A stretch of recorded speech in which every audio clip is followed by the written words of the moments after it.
Good morning, students. Today we are just going to start the second part of political science. First part includes the justice and concepts of political science. In second part, we are going to study the salient features of Indian Constitution. Second unit constitutes the Lok Sabha, Rajya Sabha, that is the governance of country. Third consists of the challenges before the Indian democracy, and fourth consists of the foreign policy of India and United Nations organization. So first of all, we will start the features of Indian Constitution. Constitution of India. Constitution of India was drafted by the Constituent Assembly. Constituent Assembly held its first sitting on 9th December 1946. It reassembled on 14th August 1947 as the Sovereign Constituent Assembly for the Dominion of India. आपने पहले भी पढ़ा था 11th standard में constituent assembly कब formulate हुई, कैसे हुआ, किस तरीके से हमारे कॉन्स्टिट्यूंट जो मेंबर्स थे, कॉन्स्टिट्यूंट असेंबली के मेंबर्स थे, उन लोगों ने अलग अलग कंट्रीज़ का कॉन्स्टिट्यूशन पढ़ा और उसमें से जो उन्हें अच्छा लगा, जो हमारी कंट्री के लिए सूटेबल लगा, वो उन्होंने उसमें से अडॉप्ट किया और उसको असेंबल करके उन्होंने 9 दिसंबर 1946 को जो फर्स्ट सिटिंग दी थी, उसके बाद 1947 में उन्होंने ये प्रेजेंट किया। अब कॉन्स्टिट्यूशन ऑफ इंडिया है क्या? Constitution of India is supreme law of India. It lays down the framework defining fundamental political parties, establishing the structure.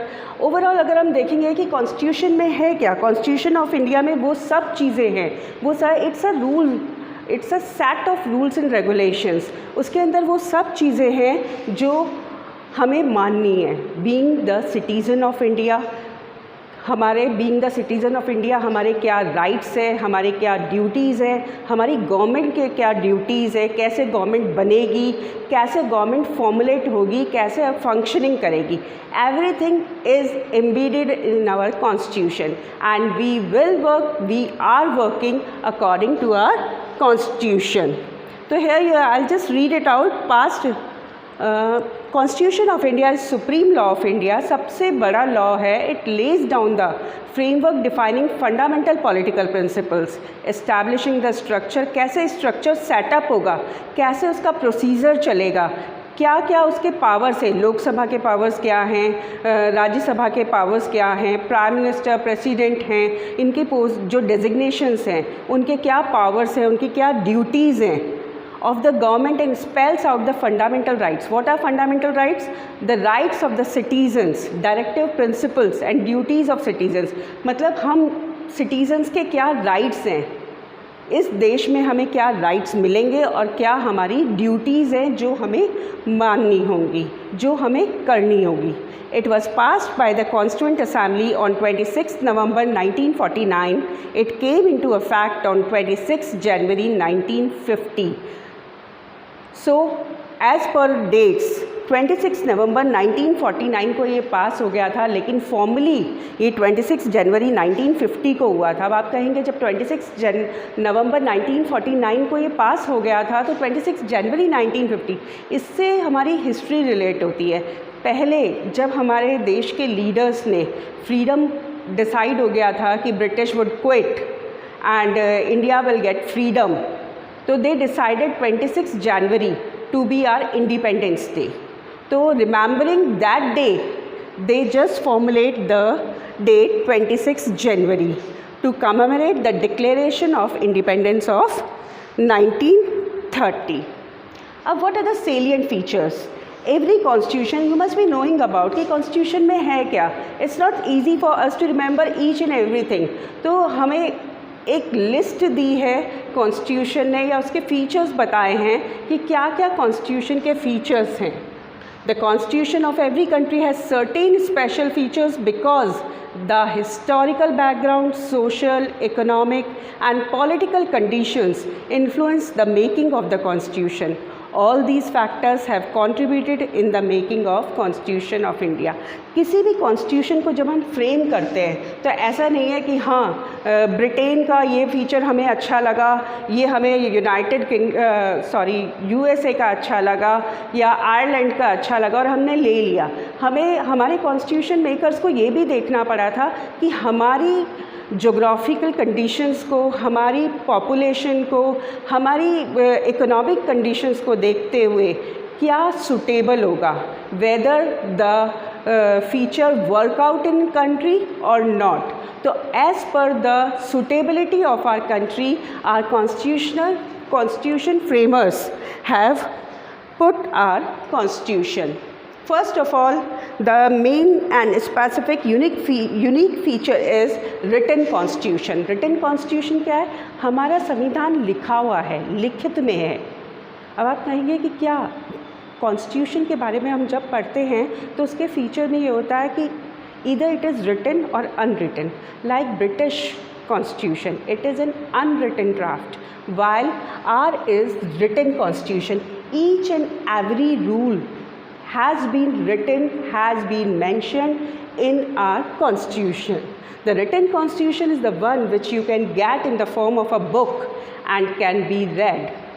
When it was made, जब ये सबसे पहले तैयार हुआ था, पास हुआ था 1950 में, it consists of 395 articles, 12 schedules and 22 parts.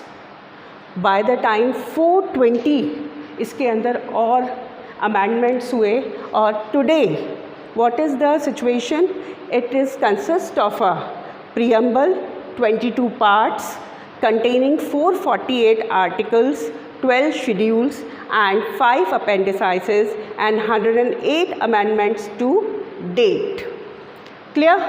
So what you have to remember that at the time of framing of constitution we had 395 articles, 12 schedules.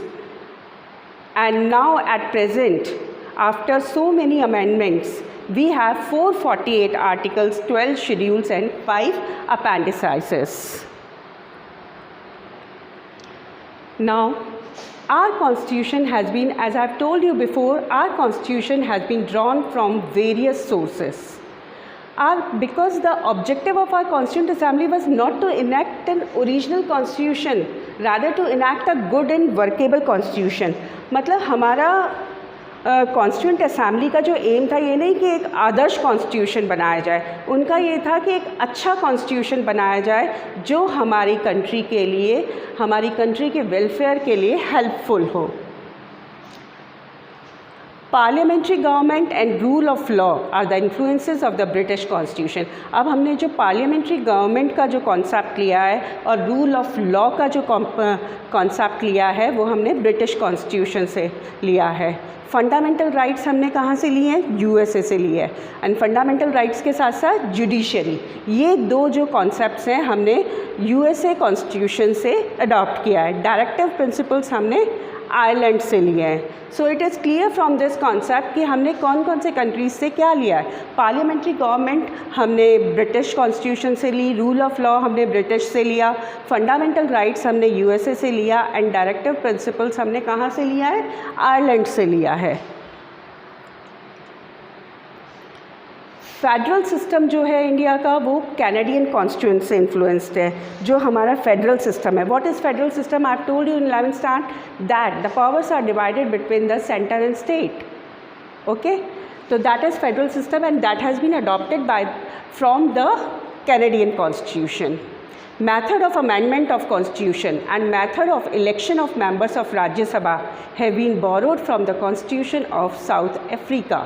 अब कॉन्स्टिट्यूशन का जो मेथड ऑफ अमेंडमेंट है, कॉन्स्टिट्यूशन में जो अमेंडमेंट्स होते हैं वो, और राज्यसभा के जो मेंबर्स का इलेक्शन का मेथड हमने कहाँ से लिया है? साउथ अफ्रीका के कॉन्स्टिट्यूशन से. अब आप देखिए कि जब हमारा कॉन्स्टिट्यूशन बना था तब इंडिया की सिचुएशन कुछ और थी और आज इंडिया की सिचुएशन और है, और टाइम के अकॉर्डिंग हमें बहुत सारे चेंजेस करने ज़रूरी हो गए थे. Among that is known as amendment. The change in the constitution is known as amendment. तो ये अमेंडमेंट का जो कॉन्सेप्ट है और राज्यसभा के जो इलेक्शन मेंबर्स का इलेक्शन का कॉन्सेप्ट है वो हमने कहाँ से बोरो किया है, साउथ अफ्रीका से किया है। And in the meanwhile from Germany constitution we have adopted the emergency powers of president. आपने पढ़ा होगा अपने 8, 9 प्रीवियस क्लासेस में एमरजेंसी पावर ऑफ प्रेसिडेंट कि नेशनल एमरजेंसी के पावर्स होते हैं, फाइनेंशियल इमरजेंसी के पावर्स होते हैं। We'll just talk about them in detail afterwards, but we have adopted this concept from Constitution of Germany. Now next feature is India is a sovereign, socialist, secular, democratic republic. What is sovereign? Sovereign को हिंदी में बोलते हैं संप्रभुता. That is India is free from inside as well as outside. Bharat आंतरिक और बाह्य दोनों तरफ से स्वतंत्र है. That is sovereign. Okay. Socialist. Aim of the state is to establish socialist society which is free from exploitation of man by man and in which social, economic and political justice is provided to all. अब यहाँ आता है socialist का मतलब social level पर, चाहे वो political हो, इकोनॉमिक हो, सोशल लेवल पर हर व्यक्ति को समान अधिकार दिए गए हैं. Equal rights are provided to each and every citizen of India in Indian constitution. After that we'll just start secular हम पढ़ते आ रहे हैं India as a secular state. That is we don't have religion of its own. जब भी हम बात करते हैं national bird, national animal, national flag, but there is no national religion. All religion are equal in the eyes of law, in the eyes of constitution. So there would be no discrimination among the citizens on the basis of religion. Clear? Then democratic state. The preamble also declares India to be a democratic state in which the supreme power rests in the hand of people. अब democratic हम किसे बोलते हैं? Democracy हम किसे बोलेंगे? जहाँ लोगों के पास अधिकार हो सरकार को चलाने का, जहाँ देश को जनता चलाती है, that is known as democratic country. तो India is a democratic country as we all know. हमें राइट टू वोट है, राइट टू कंटेस्ट इलेक्शंस हैं, we have full and free participation in politics of India. Then in last comes republic. The president of India is elected for a fixed terms by the indirect vote of the people. president of India elect होता है. यहाँ पे republic भी है. indirectly हमारे यहाँ indirectly elect होता है. अब आप कहेंगे कि what is the difference directly? In America the president is directly elected by the people.